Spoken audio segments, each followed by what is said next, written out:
Good evening, everybody. It's lovely to be here. I am on record as saying that Istanbul is one of my 5 favourite cities in the world. So I won't know. It's one of the things that constantly. I live in Hong Kong, and so I do a lot of work in China. And one of the things that when I'm in front of a Chinese audience, a young audience like tonight, they'll always say the first question they ever ask me is, you studied history at university, which is what I did. I studied history at university. And they all look at me sort of, big eyes, wondering how on earth you studied history and got into finance. But that's a longer story that I don't want to bore you with. But history is my thing, and so Istanbul is very definitely one of my top 5. So it's always a pleasure to be here. I'm a very frequent visitor. This is a very short visit, but it's a huge pleasure to be here. So thank you for having me, and congratulations to all of the charter holders. Well done. I don't know whether we have any of your family here tonight. Are there any supporters here? Any family or friends of charter holders? No? Well, we need to give you a round of applause for putting up with your candidates over the last 3 years. I think one of the things I'm very fond of saying is I think the CFA has ruined more relationships than anything else globally. So we apologise to you for your spouse or your partner and how grumpy they would have been over the last 3 years, and hopefully that is now behind you. So that's great. We're very proud of you. I think that's the other thing that I wanted to say today. I know you're very proud to become new charter holders, but one of the things you should realise is that all of us older charter holders are incredibly proud to be associated with you. More than you would think. My generation is obviously fading out. We're almost done, our race is almost run. And we haven't done such a great job of building a financial services industry to leave to you. Trust levels are very low, clients are voting with their feet, apathetic in general, regulators are increasing their pressure on us. So we have left you in many ways with a poisoned chalice. But you are the future, and I hope very much tonight to be able to inspire you a little bit about that future, to try and talk to you about what hopefully you can do, not from a sense of altruism, but from a sense really of self-interest. How you can do a better job to build an industry that is really connected to a sense of purpose that will be sustaining for your careers. And that's an incredibly important message to think as young people entering at the start of your careers, possibly with 20 or 30 years left on your clock. How can you build a profession that is going to sustain you through that period of time? I think is very, very important. You're now part of a global family. 150,000 charter holders, give or take a few thousand, worldwide. So that's incredible. We also have charter holders now in 155 countries worldwide, including 3 or 4 that are represented here tonight from Armenia, Azerbaijan, etc. So that's extraordinary, and I'm very, very fond of saying 155 countries, is more than McDonald's has franchises. So, that's a great stat to think about, that you're part of a global brand that is more powerful, better known in some ways in our world than McDonald's is. And one thing you should do, if you haven't already, and I won't embarrass you by asking you whether you've done this already, but download your member app. So go onto the Apple store tonight and download CFA Institute member app, because it's the piece of technology that you will need going forward to access everything that you'll get going forward from the Institute. Not only that, but we're going to brand that member app CFA Society Istanbul for you. Why? because your society here in Istanbul is your point of service, if you like. The Institute should always be something in the background there, providing your local society with a lot of support services, obviously technology, money, people, research, all of those things. But the access to that should be through your local community. You shouldn't need to think, oh, do I get that from CFA Institute, or do I get that from CFA Society Istanbul? You should just have one point of contact. So in a couple of years' time, everything you get will be through that Istanbul app. Your CPD, which we're working very hard to improve as a product, all of the advocacy, all of the things we try to do here to improve the community in Istanbul will come through that. So please download that.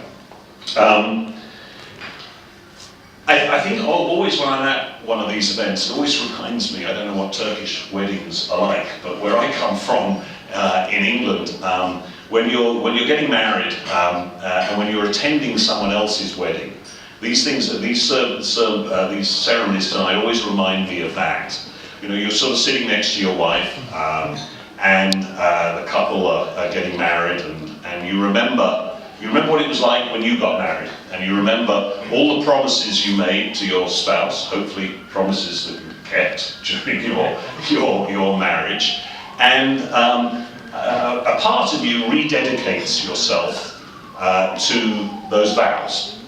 And I think that's really, for us older charter holders, that's why we come to a ceremony like this evening, is to remember what it is that we embarked upon all those years ago when we became charter holders. And I would ask you to remember our mission statement. Now, I'm sure this is stenciled on your ceilings, and it's the last thing that you see before you fall asleep at night. But just to remind you, in case you don't remember what the CFA Institute mission is, it's to lead the investment profession through high standards of ethics and education, and then the payoff line for the ultimate benefit of society. And that's what I want to leave you with tonight, to really think about what that means. To think what being a professional means, and to think how to contribute to the society that you live in. And the easiest way of thinking about professionalism is to think about people who we would all recognize as professionals, doctors, for instance. And I think the important thing to remember is that when you're in front of a doctor, the first thought that goes through your mind is not how much money is that doctor making out of me. The thought that goes through your mind is that doctor is actually advising me in my best interests. And that's really what a professional, the core of professionalism is that a professional acts on behalf of their clients, first, second and last, and on behalf of themselves only after they have discharged that responsibility. So please think about that. That's what a profession is. That's how to develop a sustainable future in this world. So tonight, I'm depressed to have to tell you that this, for you new charter holders, is not the end.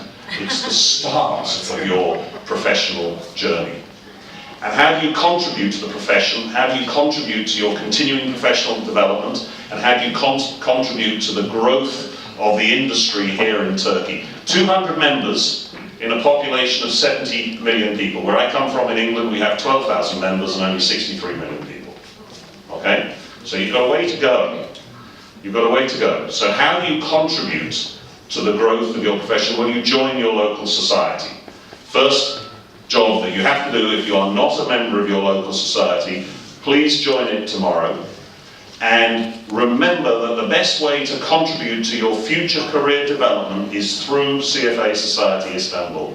Through volunteering, through seeing Albert and giving him your name and explaining what your interests are and how you can work to build a society here that really supports the Turkish community in its broadest sense, but also all of the charter holders that we have here. And remember that, you know, we face a lot of headwinds in the world today. Fintech, demographics in a lot of the countries, financial inclusion. I mean, we see that wherever we go. The rise of populism is a result in part of the failure of the financial services industry to spread wealth more evenly. All of those things are challenges that we have to cope with. But going the other direction, our tailwinds are incredible. PricewaterhouseCoopers recently announced that in their view over the next 10 years, assets in the investment management world will more than double, growing at a rate of 6.5% per annum, and in the developing world even faster than that. 1 billion new middle-class consumers being created at the same time. So incredible tailwinds in our profession that we can take advantage of if we are clever. So how we meet those obligations is really going to define our careers going forward. And what are we doing at the Institute? Well, what we're trying to do is to push everything through societies, as I've said, is to say that the Institute should be an enabler for all of the goods and services that you get from the Institute and from the society. We should enable that to be delivered through one point of sale, effectively, which is your society. We need to improve that continuing professional education journey to help you be the best professionals that you can be throughout your career. And we need to improve our efforts to work with regulators here, capital markets regulators in Istanbul, to improve the quality of the industry. We're also working on a couple of detailed initiatives. We are building an office in Abu Dhabi. I know that's a long way away from here, and it's primarily for the MENA region. But I think it will support Istanbul as well. So we're putting Institute resources on the ground, more or less in this region. I agree it's a slight geographic stretch, but we're putting them on the ground in Abu Dhabi to really help bring investment, more investment dollars into this region to support you. The other thing that we've done recently is, as those of you will know, we've moved the date of the exam next year to take account of Ramadan and to make sure that students in this part of the world do not have to suffer the inhumanity of taking an exam in the heat of summer without having had anything to eat and drink. So I'm very, very proud of that initiative. And the final thing that we're doing is to try to help broaden our cognitive diversity, the way that we operate in this industry that has so many challenges in front of it, is to really try to work very much harder on attracting more women into our profession. We desperately need more cognitive diversity in our profession if we're to cope with all of these challenges that we face us going forward. And nowhere, obviously, is that more apparent than in the Middle East region. I've just been in Kuwait, in Qatar, in Bahrain, and in Saudi, where our women participation is growing fast, but growing from a very, very low level. If we're to have an industry that genuinely serves everybody in our community, and does that with the intelligence that we need it to do, we have to change the inputs. As I said earlier, people of my generation have not done a great job of delivering to you, the younger generation, an industry that genuinely serves society's needs. And one of the reasons is that we have always recruited the same sort of people from the same sort of schools with the same sort of background year over year over year, and then are amazed that we keep recreating the same mistakes. So changing the inputs in our industry is absolutely vital if we're going to change the outputs. So please, in conclusion, obviously enjoy your evening. I don't want to leave you on a downer. This is an incredible industry to be in. We have wonderful demographics and financial tailwinds blowing us forward. But to seize those opportunities, we have to commit ourselves to professionalism. And I hope I've tried to explain what I feel that means. And to really commit to professionalism, you need to join your local society, volunteer, and contribute to building an industry that genuinely serves all people in Turkey and floats all boats in this most wonderful country. Thank you, and enjoy yourselves.